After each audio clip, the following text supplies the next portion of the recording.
cours de cette enquête, je vous propose d'explorer un site peu connu, méconnu, Théopolis, une cité oubliée de l'histoire, que l'on localise à proximité du rocher de Dromont, non loin de Sisteron, dans les Alpes de Haute-Provence. Au cours de la cassette numéro 11 consacrée au Vortex, nous avons fait la connaissance de Roger Coréard. Coréard qui nous a conduits vers le rocher du Dromont, où il a constaté des phénomènes passablement insolites. Il se peut très bien que ce soit cela qui est ici. Et il se peut que cette force qui est dans le rocher de Dromont soit à l'origine des très énigmatiques photos qu'à 3 reprises j'ai pris, étalées sur 3 ans, chacune à 1 an de différence, j'ai pris dans cette crypte. En voulant photographier la pierre de fécondité, j'ai pris tout à fait autre chose.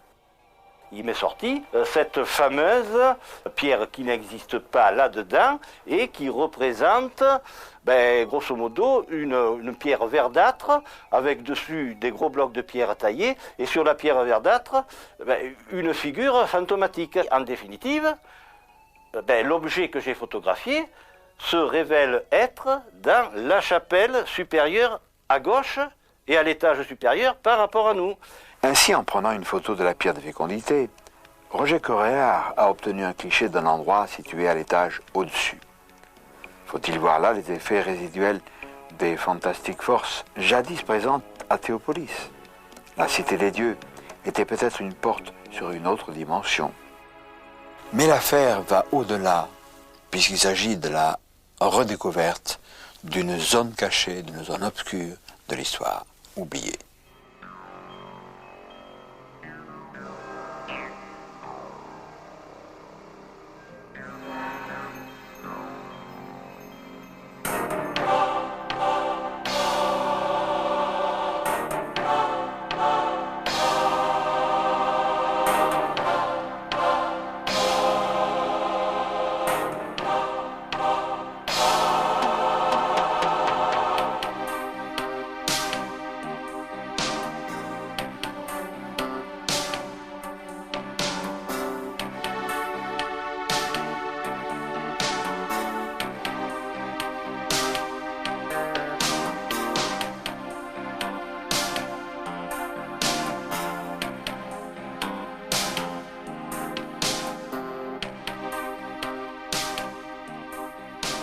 Notre quête autour de Théopolis démarre à Sisteron, plus exactement à la citadelle de Sisteron, d'où nous dominons la Durance. Là, nous allons retrouver Roger Coréard. Roger Coréard, cet érudit retraité de la marine, qui, intrigué par certaines énigmes, a écrit à mon vieil ami Robert Charroux, puis à Guy Tarade, Robert Charroux qui nous a quittés, et qui s'était spécialisé dans tout ce qui est étrange et mystérieux. Alors, Coréard nous dit qu'il a vu un jour le signe de Maligé sur un transformateur. Je ne peux pas vous parler longtemps de ce signe parce qu'on ne sait pas grand-chose. Il y a 25 ou 30 ans, lorsqu'il s'est mis à fleurir, c'est une sorte de M ou de serpent avec la queue pendante et une barre horizontale. On a dit que c'était les hippies, c'était les signes sataniques. Pas du tout. Les RG, les renseignements généraux à l'époque, ont fait une enquête. Car il apparaissait ce signe mystérieux dans les Alpes de Haute-Provence, les Alpes-Maritimes également, et les renseignements généraux en ont conclu que pour disperser dans ces régions ce type de signe, ça avait dû coûter au moins 800 000 francs de l'époque. Pas 800 000 francs nouveaux aujourd'hui, mais c'était quand même important. Il est exclu qu'il s'agisse de sectes sataniques ou autres, qu'il se soit agi des hippies. Là, le mystère demeure. En 1972, j'étais sur la base aéronavale de Nîmes-Garons. Et j'avais remarqué sur un transformateur entre la route de Nîmes sur Beaucaire, ce qui n'était pas autre chose que le signe de Maligé que j'avais vu dans un livre de Charroux. J'ai écrit à Charroux ne m'a pas répondu. J'ai écrit à Guy Tarade qui lui m'a répondu. Et dans une de ses lettres, Guy m'a dit « Tu devrais t'intéresser au livre d'Alfred Weissen, L'île des Veilleurs, sur lequel il est question de cette fameuse Théopolis. À ce moment-là, j'ignorais complètement tout ce qui avait trait à Théopolis, tout. Donc, j'ai trouvé le bouquin, d'ailleurs c'est l'auteur lui-même qui me l'a envoyé, et Dans les pages 300 à peu près, effectivement, il y a un paragraphe d'une dizaine de pages où il est question d'abord du trésor des Nibelungen pour commencer, et accessoirement de Pierre écrite, de Théopolis et de Dardanus. Cette citadelle de Sisteron, quel est le lien, quel est le rapport avec Théopolis? Bon, son rapport, je le tiens à travers la vision de monsieur qui s'appelle Hippolyte Suquet, qui est décédé maintenant, qui était membre de la Société archéologique sisteronnaise avant 1950. La relation, c'est que pour Hippolyte Suquet, il voyait une présence grecque sur l'anticoppidum de Sisteron, qui s'appelait Segustero à l'époque. Ils auraient trouvé le rocher de Dromont, et au-delà, auraient compris tout le potentiel, bon, disons, spirituel qui émane de ce rocher, et là, auraient fondé Théopolis, qui est la cité des dieux, qui est une relation entre la terre et le ciel.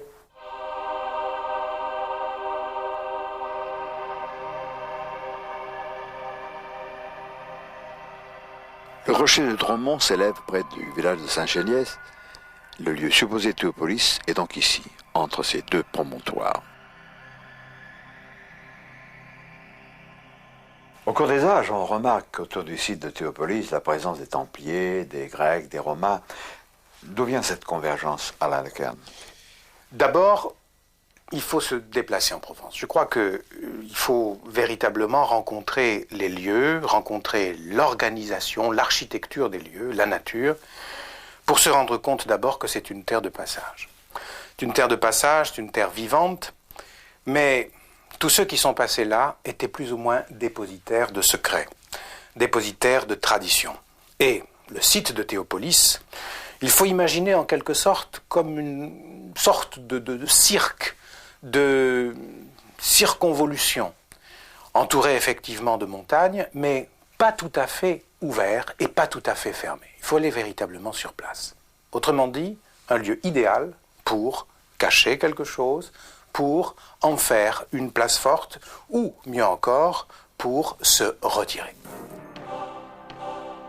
Pour faciliter l'accès à Théopolis, un préfet romain dénommé Dardanus, ou Dardanus, traça une voie. Ce fait est relaté sur cette pierre écrite vers laquelle Roger Coréard nous conduisit lors du tournage des Vortex. Un tel lieu a forcément attiré l'attention des grands initiés, et Guittara nous explique pourquoi l'œuvre de Nostradamus peut être reliée à Théopolis. Oui, je pense que l'on peut impliquer Nostradamus dans le site de Théopolis, car ce site a vu évoluer le grand Romain. Et le grand Romain, c'était Dardanus, qui nous a laissé cette plaque sculptée dans la montagne que vous avez filmée, où il dit avoir ouvert une route en direction de Ségustro et avoir entouré la ville de Théopolis de hautes murailles. On doit se souvenir que ce préfet des Gaules était le correspondant favori de Saint Jérôme et de Saint Augustin. Et Saint Augustin évoque dans son œuvre, c'est le premier qui l'a fait, le grand monarque. Et là, nous rejoignons un personnage que nous connaissons bien, qui est Nostradamus, sur lequel nous sommes toujours en train de travailler avec mon ami Alexandra Schreier, pour un futur bouquin sur le grand monarque. Et si nous ne nous sommes pas trompés, Nostradamus nous dit que tout le secret du grand monarque est enfermé dans le tombeau où repose le grand Romain et son épouse. Et moi, je suis persuadé que ce tombeau se situe dans la région de Sisteron, près du site de Théopolis, non loin de la chapelle du Dromont, où évolue notre ami Coréard, que je considère comme le dernier veilleur de Théopolis.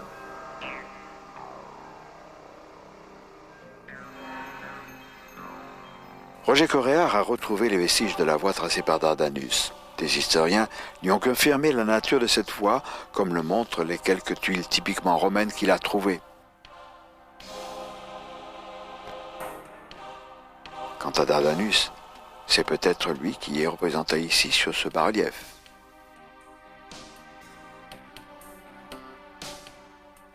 Pour retrouver la trace de Théopolis près de Dromont, Roger Coréard a travaillé inlassablement dans cette bibliothèque.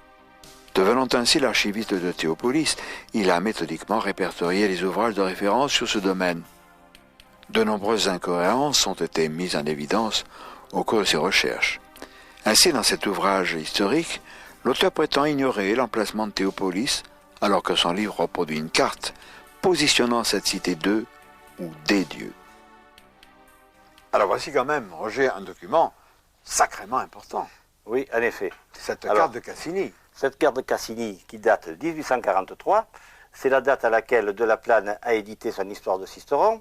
Il a publié dans son histoire de Sisteron, et il nous dit qu'il ne sait pas où est Théopolis. Or, là, nous avons Sisteron, et ici, nous avons et Théopolis, en toutes lettres. Donc, il a regardé superficiellement. Ben oui, il n'a pas voulu le dire. Oui, il n'a pas voulu le dire. Moi, je penche pour la solution qu'il n'a pas voulu le dire, tout simplement.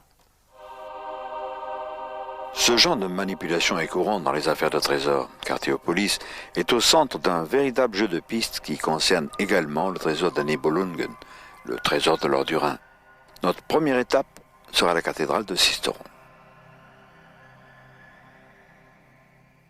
Roger Coréard, il y a des particularités dans cette cathédrale de Sisteron. Ce dragon, c'est quoi? Qui est au sommet là-haut. Alors, ce dragon, suivant la version officielle, c'est toujours pareil, ça représente le dragon terrassé par l'épée de Saint-Michel. L'épée de Saint-Michel est en ce moment la croix chrétienne.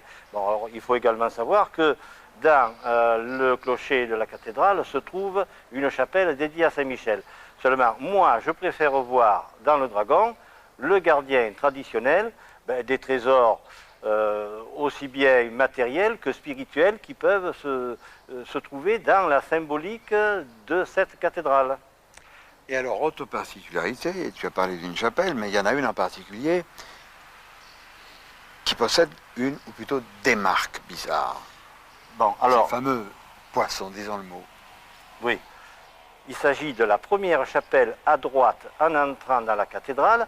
Elle est littéralement constellée de poissons. Alors, ce poisson, on peut dire, c'est le poisson chrétien. Mais le poisson chrétien, il est représenté double, comme le poisson du poisson zodiacal, du signe zodiacal. Hein. Et en plus de ça, il devrait être écrit dessous Ichthus, en grec, poisson.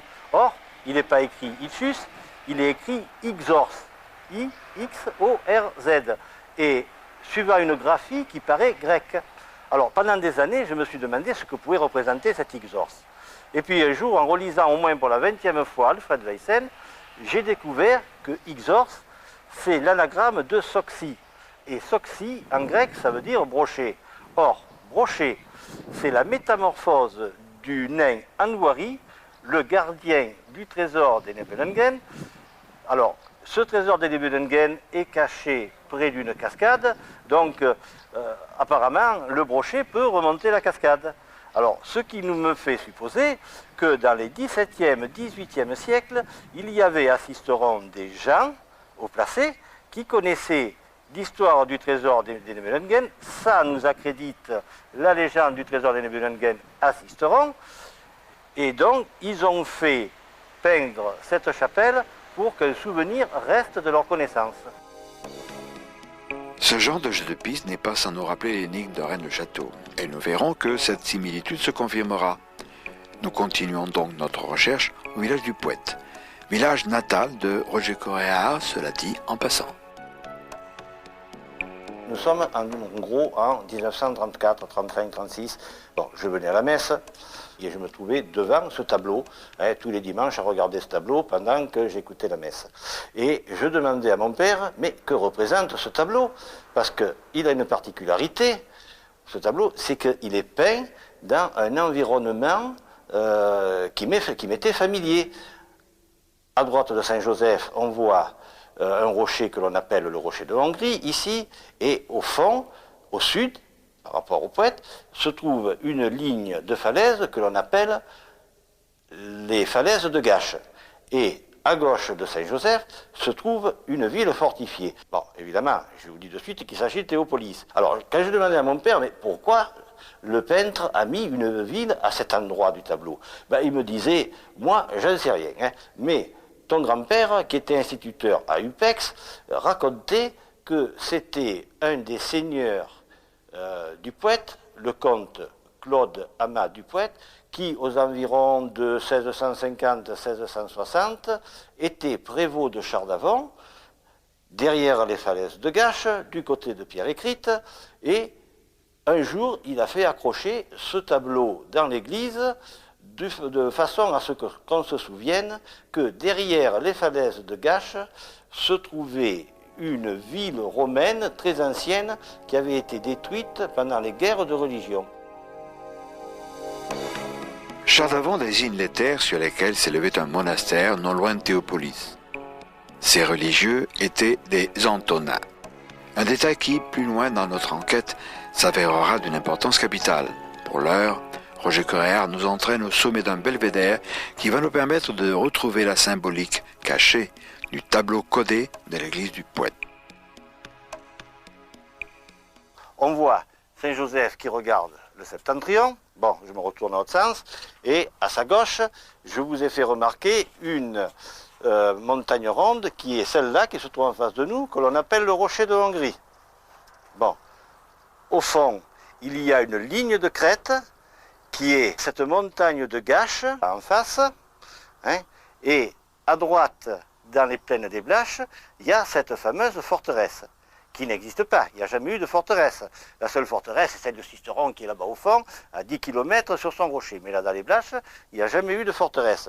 Et c'est là, quand je demandais à mon père que représente donc cette forteresse, il me disait, c'est pour qu'on se souvienne que derrière les falaises de Gaches se trouvait une ville romaine détruite pendant les guerres de religion.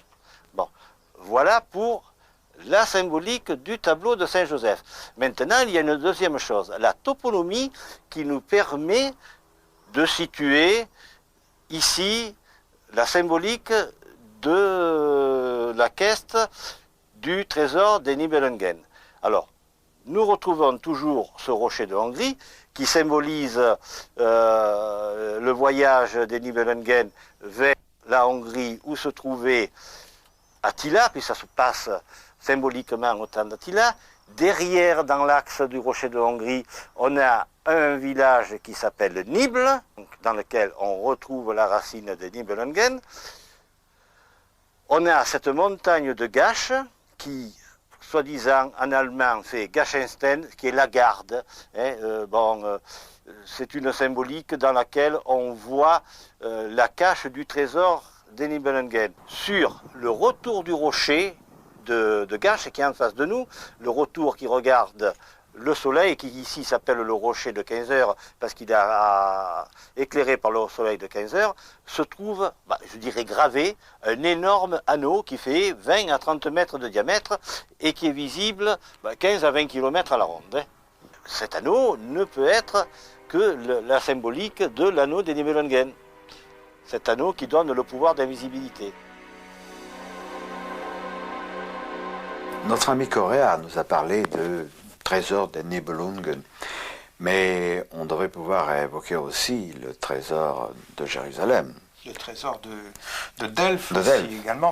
De Delphes. Alors c'est une référence là historique, car à l'époque de Dardanus, Dardanus était l'ami d'Atolphe, frère d'Alaric, roi des Visigoths. Atolphe a terminé le sac, le pillage de Rome, et effectivement, en se rendant vers Redae, Rennes-le-Château, n'a pas manqué de passer vers cette place forte, vers cette place protégée, vers ce site secret qui était évidemment Théopolis. Alors, ces deux hommes se sont connus. On raconte même que Dardanus aurait été l'amante de Placidia, l'épouse d'Atolphe. Et effectivement, ils ont certainement échangé des informations. Et ce trésor, donc, relie directement cette place forte, cette particularité du site actif du Dromont, avec Rennes, qui, il faut le dire, est actuellement un site actif, mais dont le sens n'est, à mon sens, et je n'engage que moi bien sûr, pas toujours positif à l'heure actuelle. Il y a des forces qui là sont en jeu et qui peuvent parfois induire des petits problèmes chez les êtres qui le sentent. Alors, ce trésor des Nibelungen, ce trésor de Jérusalem, va effectivement, dans l'esprit de ceux qui nous écoutent, nous faire penser à à l'or, au rubis, à l'argent, c'est-à-dire à tout ce qui est ce qu'on a bien voulu nous dire des trésors. Parce que le monde dans lequel nous vivons, dès qu'il y a trésor, c'est effectivement le trésor matériel.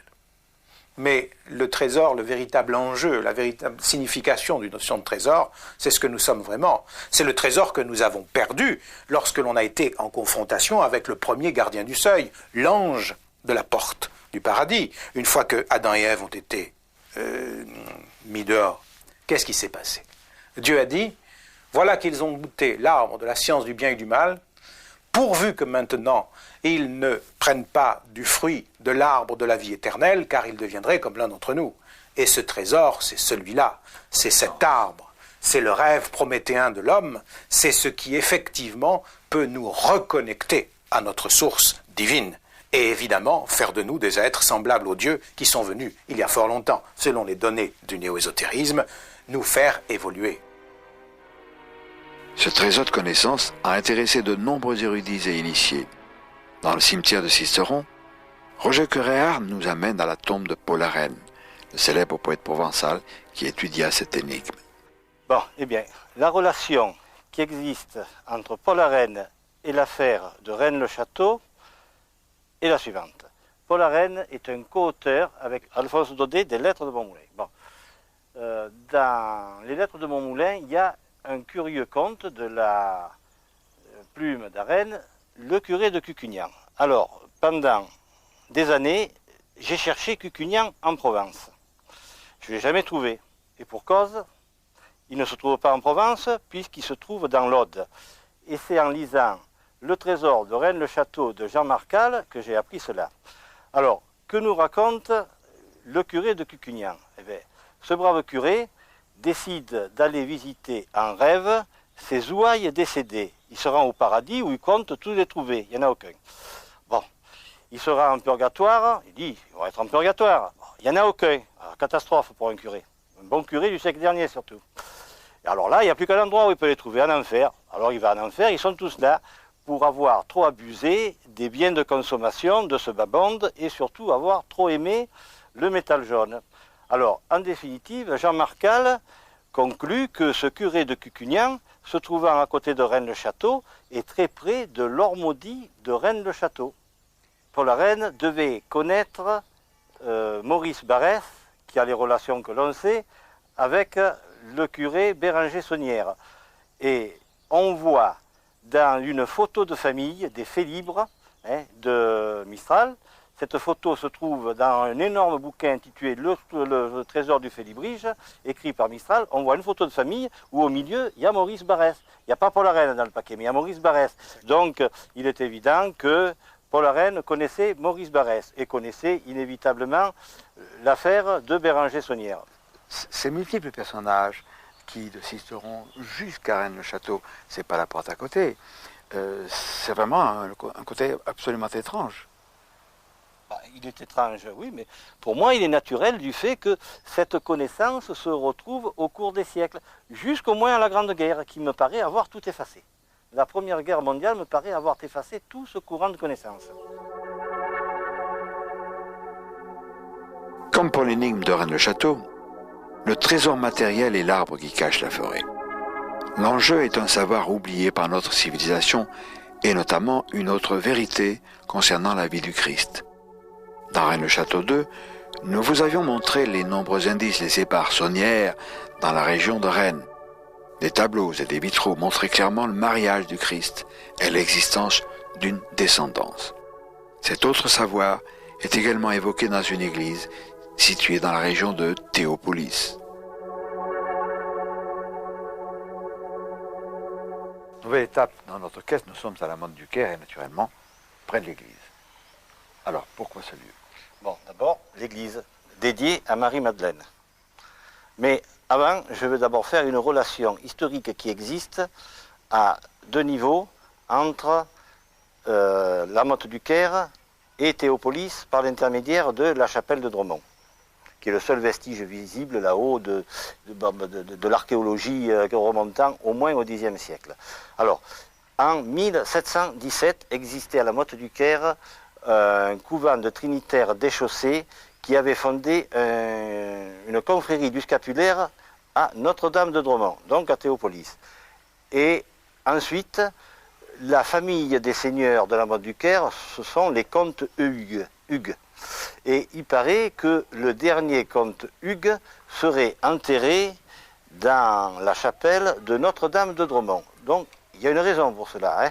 Voilà, je n'en dirai pas plus parce que je n'en sais pas plus. Maintenant, nous allons pénétrer dans l'église, nous diriger vers le chœur, et là, au fond, devant nous, un magnifique tableau qui représente Marie-Madeleine effondrée au pied de la croix, au pied du Christ.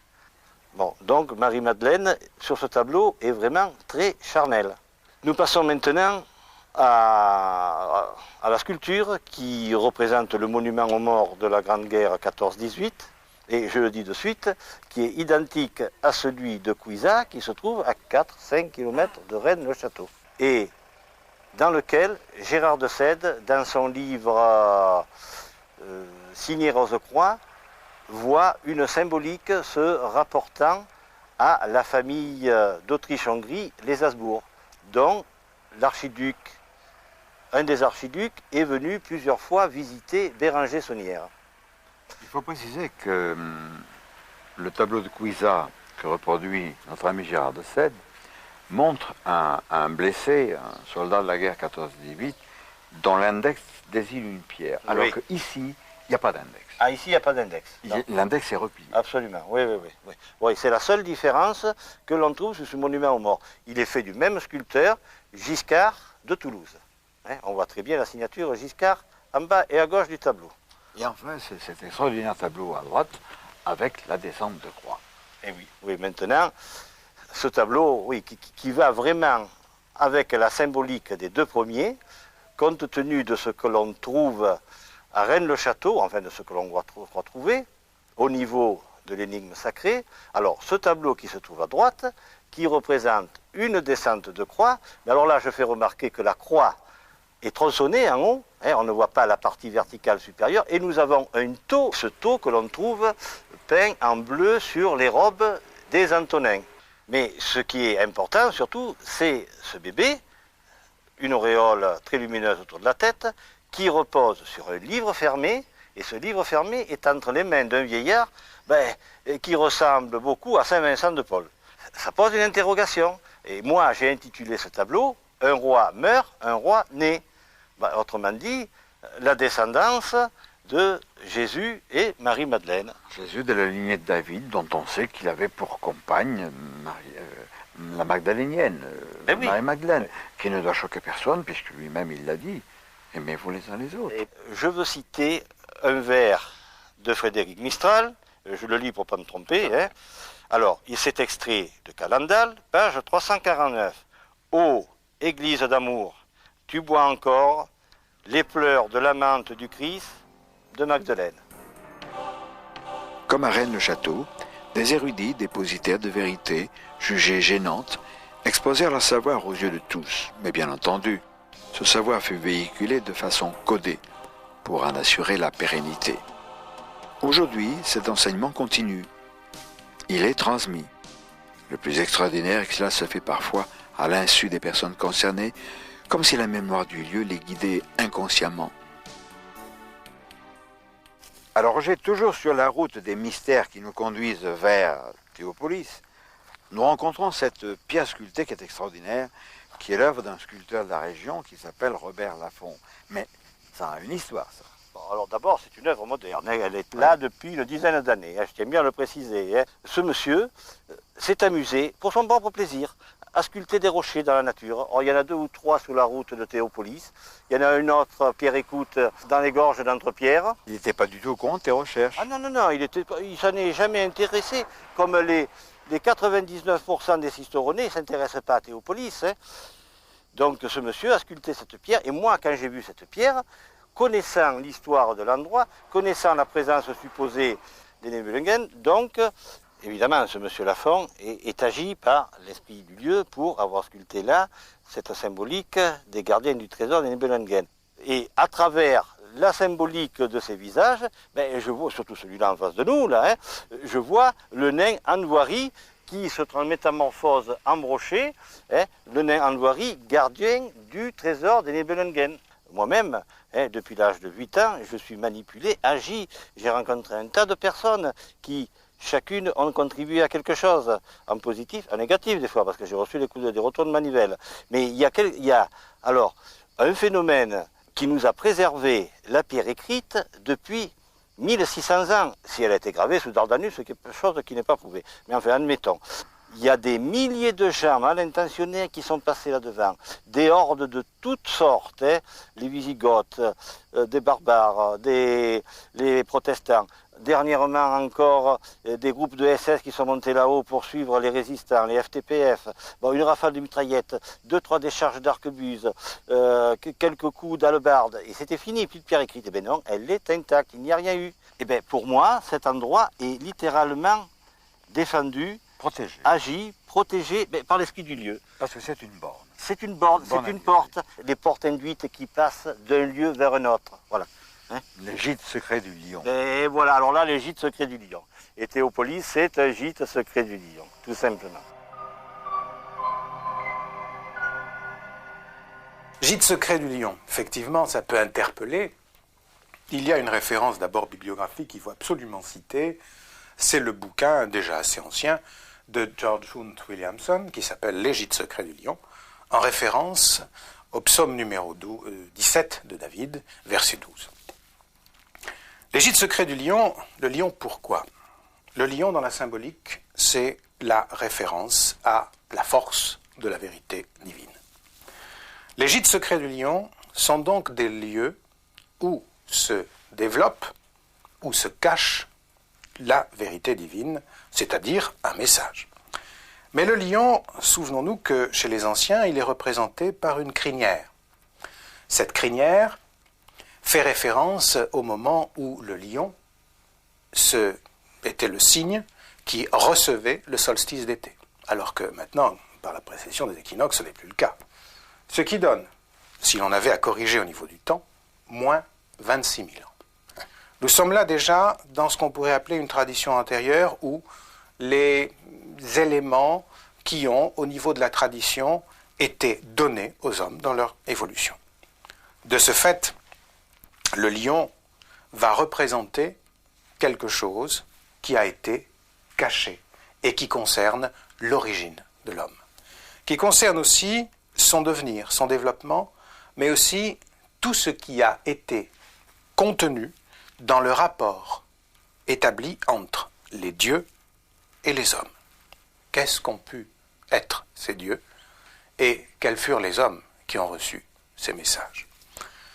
On ne va pas reparler des grands initiés, mais toujours est-il que la tradition, pour faire référence à Guénon, est d'origine non humaine.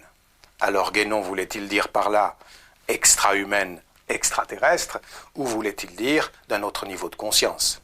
Théopolis est pour moi un lieu symbole, et on pourrait dire un gîte secret du lion, dans lequel a été caché quelque chose qui serait une reconnexion avec le reste même de la création. Ce savoir caché a intéressé l'ordre des Antonins qui possédait un monastère à Chardavon, non loin de Théopolis. Le rocher de Dromont se situe sur les terres du monastère, dont pratiquement plus rien ne subsiste. Heureusement, tout à côté du Cisteron, une église témoigne de la présence des Antonins. Roger Corréard, nous sommes devant la chapelle de Saint-Marcel, qui a aussi un lien avec nos propos concernant Théopolis. Bon, alors là, le lien est vraiment direct. Hein. En l'an 1030-1040, au-dessus de Pierre écrite, dans le Val de Chardavon, un monastère vient se fixer à l'initiative de Isarne, qui était l'abbé de Saint-Victor de Marseille à cette époque. En 1385, ce monastère de Chardavon est détruit et les moines de Chardavon viennent se fixer ici, à Saint-Marcel de la Baume, qui leur appartenait. Ils nous ont laissé, dans le cœur de l'église, une très curieuse, très énigmatique fresque qui a dû être peinte, à mon avis, fin 17e, début 18e. Alors, cette fresque représente sur le côté gauche Un piton rocheux, une éminence rocheuse très abrupte, au sommet de laquelle se trouve un petit temple que je qualifierais de grec. Cet endroit, je l'ai identifié. Bon, on ne peut pas aller le filmer dans la nature, c'est un endroit presque inaccessible. Ensuite, sur le côté droit, se trouve une église dans un paysage vallonné et un moine. Donc ce moine a avec lui un animal que l'on peut prendre pour un chien, mais qui pour moi est un cochon. Bon, si c'est un cochon, c'est Saint-Antoine. Si c'est Saint-Antoine, il nous désigne l'ordre des Antonins. De plus, il s'appuie sur une canne en forme de tau, identique à la canne que l'on nous montre sur le gisant de Saint-Izarne dans la crypte de Saint-Victor de Marseille.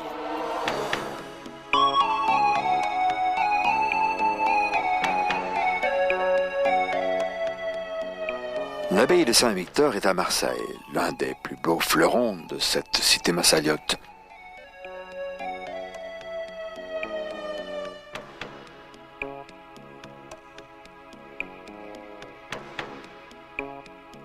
Dans sa superbe crypte, on retrouve le gisant de Saint-Izarne, effectivement représenté ici, avec une canne en forme de tau. Les Antonins demeuraient ouverts aux connaissances issues de cultures étrangères. Ainsi, l'un d'eux était originaire de Thèbes, en Égypte, une ville connue pour son célèbre temple, censé avoir possédé l'oricalque, ce mystérieux métal issu de l'Atlantide. Ce temple de Thèbes, pour certains, aurait pu cacher une porte ouvrant sur d'autres dimensions. Cet Antonin qui séjourna à Thèbes était Saint Cassien, représenté lui aussi dans la crypte de l'abbaye de Saint-Victor. On trouve également une Vierge noire. Détail intéressant, car les Vierges noires avaient pour mission, au-delà du premier degré, de signaler des zones de force cosmotellurique où se conjuguaient les influences du sol, une sorte de magnétisme de courant électrique, et les influences cosmiques. La crypte de l'abbaye Saint-Victor montre donc bien que les Antonins étaient dépositaires de notre savoir. Claude Saporta, nous sommes de vieux amis. Tu es ce qu'on pourrait appeler une érudite passionnée d'ésotérisme, de tradition, d'archéologie. Et sans t'offenser, je pense que tu es une spécialiste de Saint-Victor. J'aime énormément Saint-Victor parce que j'ai certainement peut-être, entre guillemets, dû y vivre dans un temps X. J'ai l'impression d'avoir... Dans une vie antérieure, très certainement. Et je connais parfaitement cette abbaye que je fais visiter de différentes façons à différents groupes selon leurs possibilités d'entendement. Là, nous sommes dans la crypte. Là, nous sommes dans la crypte, c'est-à-dire la première église. C'est-à-dire la crypte, c'est vraiment l'oratoire. L'oratoire. Parce que paléo-chrétien, c'est vraiment le site le plus ancien de Saint-Victor. Mais donc c'est au début du premier millénaire. Absolument, avant l'an 1000. Ça, ceci, c'est vraiment le site qui se trouvait avant l'an 1000. En dehors de cette crypte, il y a le tombeau d'Izarne et une inscription assez extraordinaire. Ce qui est important dans la transcription de ce texte latin qui a été traduit en français, c'est les nombres qui apparaissent. Là se trouvent évidemment deux nombres qui sont importants, sur lesquels il faut réfléchir. C'est le nombre 27 qui est composé de 2 fois 10 et 7. Alors 10, évidemment, nous savons que c'est la lettre hébraïque Yod qui veut dire la main. Quant au nombre 7, c'est Zayn, c'est-à-dire l'éclair étincelant, la semence.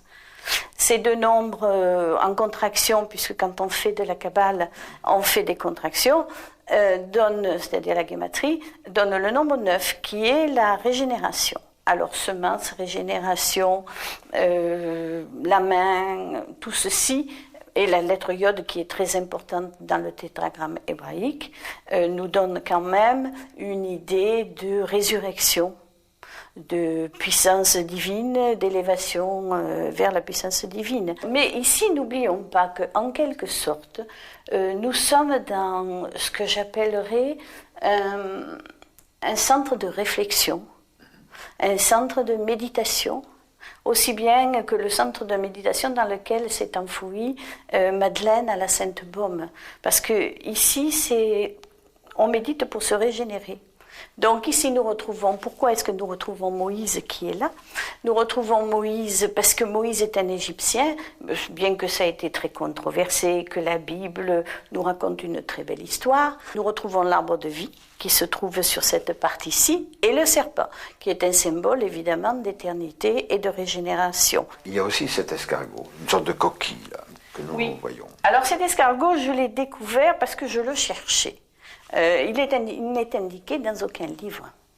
Alors cet escargot, c'est une spirale, entre autres, avec tout le symbolisme qui se caractérise à la spirale, c'est-à-dire le symbole d'élévation. Ici, c'est vraiment, en quelque sorte, le centre de la Terre, un centre de régénération spirituelle, puisque vous avez là-haut la croix de Saint-André. Un de force cosmotellurique. Absolument, absolument. Est-ce parce qu'ils étaient conscients de l'importance des forces cosmotelluriques que les Antonins s'installèrent à Chardavon, non loin de Théopolis? Qui sait? Roger Corréard va nous guider vers ce site exceptionnel. Ces ruines, apparemment aussi, avec certaines précautions, c'est le dernier vestige de ce fameux monastère qui aurait été ici. Bon, alors, nous sommes à l'an 1000 et les moines de Saint-Victor de Marseille, sur l'ordre de leur abbé Isarne, sont venus reprendre les terres qui leur avaient été spoliées lors de les invasions des Sarrasins par les seigneurs locaux. En 1050, on a une citation de saint Arnoul, évêque de Gap, contemporain d'Isarne, qui nous dit qu'on est venu rétablir le culte catholique dans le lieu même où le paganisme célébrait ses mystes. Donc, sur le lieu de Théopolis, parce que Théopolis, à l'époque, était considéré comme un lieu de culte antique. Et Isarne, Saint Isarne, donc, était sous le règne du pape dans l'an 1000. Ah oui, effectivement. Ah oui, intéressant ce truc-là. Oui, c'est le pape de l'an 1000, c'est Sylvestre II, l'enfant trouvé d'Aurillac. Et effectivement... Gerbert de Aurillac. Le pape alchimiste. Oui, le pape alchimiste. Oui, oui. Très important. Oui, Sylvestre II avait donné l'ordre à ses évêques de faire dissimuler sous des tumulus tous les vestiges qui restaient à l'époque des anciennes pierres levées, menhirs, dolmens, de les faire dissimuler afin que, lorsque des générations suffisamment éclairées viendraient à voir le jour, elles puissent faire la corrélation de ces cultes Terre-Cosmos, avec très certainement la venue des dieux du cosmos. L'homme n'est pas né sur Terre. La dimension dans laquelle nous sommes n'est pas l'unique dimension. L'infini va dans toutes les directions des temps et de l'espace. Et effectivement, il y a des portes induites, il y a des passages, et il y a effectivement une science, un ensemble de connaissances, une attitude de l'esprit, une conscience qui parle de cela et qui nous a été malheureusement voilée. Et donc, effectivement, les différents sites qui vont se révéler vont mettre en évidence, je dirais, la vérité. C'est cette force de la vérité divine du lion.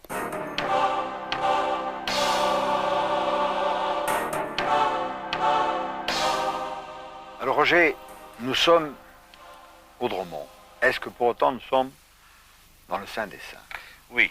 Pour moi, ici, nous sommes vraiment au locus qui nomen Théopolis est, dont nous parle la pierre écrite. C'est-à-dire un lieu qui se nomme Théopolis, et que Dardanus fut fermé par des murs et des portes. Évidemment, ça peut être des fortifications extérieures pour empêcher des assaillants de pénétrer dans l'endroit. Donc ça devient une enceinte pour protéger les gens. Mais ça, c'est la lecture au premier degré.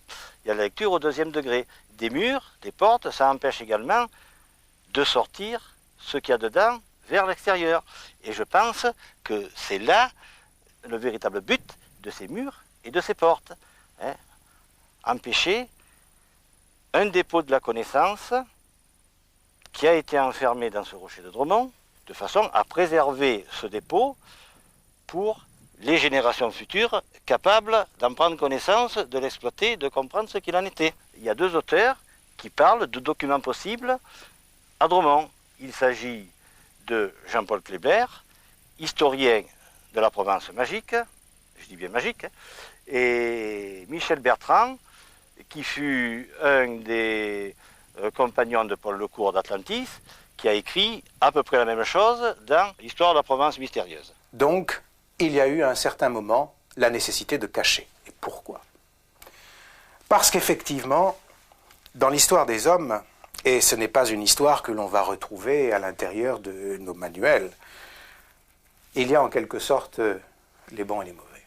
Il y a ceux qui vont être les fils de la lumière, et il y a ceux qui ont intérêt à toujours voiler cette lumière. L'origine divine de l'homme, son évolution, le rapport que nous avons de toute éternité avec tout le reste de la création, c'est-à-dire le reste de la galaxie dans laquelle nous sommes, avec les autres mondes physiques, mais aussi avec les autres mondes parallèles. Théopolis est une porte entre, je dirais, des mondes. Corréard a peut-être parlé aussi, je le rencontre très souvent, Roger, de Cardavon, Chardavon, qui se trouve à côté, qui signifie, ça vient de Cardo, les gonds de la porte. Et là, effectivement, il y a un passage. Alors sur ce site et sur d'autres, d'ailleurs de la région, depuis Sisteron jusqu'ici, on a fait de nombreuses observations d'OVNI. Mais en dehors de cela, je crois que ces engins, qui viennent d'ailleurs, ont joué un rôle auquel tu es mêlé. Mais oui, d'abord, il y en a un ici qui est tombé en face de nous le 18 mars 1972. Bon, apparemment, je peux pratiquement dire qu'il m'était destiné. Bon, je ne vais pas rentrer dans les détails. Il m'a amené de nombreuses personnes, et parmi ces nombreuses personnes, eh bien, il y en a certaines qui m'ont procuré des documents en provenance de bibliothèques de Paris que je n'aurais jamais eu. Il y a également d'autres ovnis qui ont apparu au-dessus du détroit d'Entrepierre, qui m'ont amené d'autres personnes, qui m'ont également apporté d'autres documents. Donc, pour moi, une des finalités, pour moi personnellement, une des finalités du phénomène ovni local est de m'apporter sans arrêt des éléments dans ma recherche de Théopolis. Non seulement la localisation, mais ce que pouvait être Théopolis et ce qu'il serait peut-être appelé à devenir. Parce que Théopolis, c'est pas un lieu mort, hein. C'est quelque chose qui est en évolution constante et qui doit servir à quelque chose dans un futur certainement très proche. Nous voici arrivés au terme de cette enquête.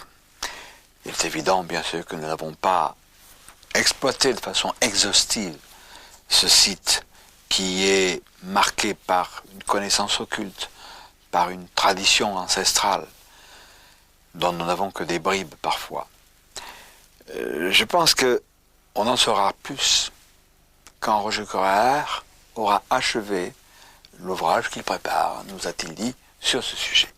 J'ai utilisé non pas Théopolis, mais des éléments puisés dans le fond de Saint-Victor, des éléments réels, dans cet ouvrage qui est un roman, la Stase chronique. Notre ami Corréard n'a pas toujours affirmé les choses. Cependant, dans l'histoire occulte, ou le peu que l'on connaît de certains lieux, il est permis de faire des suppositions qui souvent ont été vérifiées. Je voudrais par exemple vous présenter une revue tout à fait exceptionnelle, l'Originel, qui est une revue trimestrielle, le premier numéro consacré à la Corse. On y trouve des choses tout à fait étonnantes, insoupçonnées, sur le continent par exemple. Moi j'ai été ravi d'apprendre ce qu'était le mazérisme, c'est-à-dire une sorte de chamanisme corse, de divination, etc., que l'on retrouve chez les peuples les plus étendus sur la terre. Et la Corse n'a pas échappé à cette chose-là. Le mazérisme, ce chamanisme corse, ce n'est pas parce qu'il est mal connu qu'il n'existe pas. Pareillement, Théopolis, ce n'est pas parce qu'on n'a jamais exhumé des vestiges irréfutables qu'il faut simplement nier la réalité de Théopolis. Faisons un flashback. Au siècle dernier, la ville de Troyes passait pour une aimable création poétique d'Homère. Aucun savant sérieux n'admettait la réalité de Troyes. Et un commerçant, je crois qu'il était grossiste en épicerie, quelque chose comme ça, du nom de Schliemann et son épouse, sont partis en exploration. À leurs frais, ils ont fait des premières fouilles, ils ont découvert Troyes, qui a cessé d'être une légende. Il ne faut pas s'emballer, mais admettre, je crois, que le vrai peut quelquefois n'être pas vraisemblable. Alors, vous, qui nous suivez depuis une bonne douzaine de cassettes et plus, Peut-être avez-vous vécu des choses étranges, mystérieuses, liées aux ovnis, aux extraterrestres, ou bien des sites mystérieux et autres. Faites-moi part de vos expériences. Nous respecterons votre anonymat si nous utilisons vos témoignages. À bientôt et merci.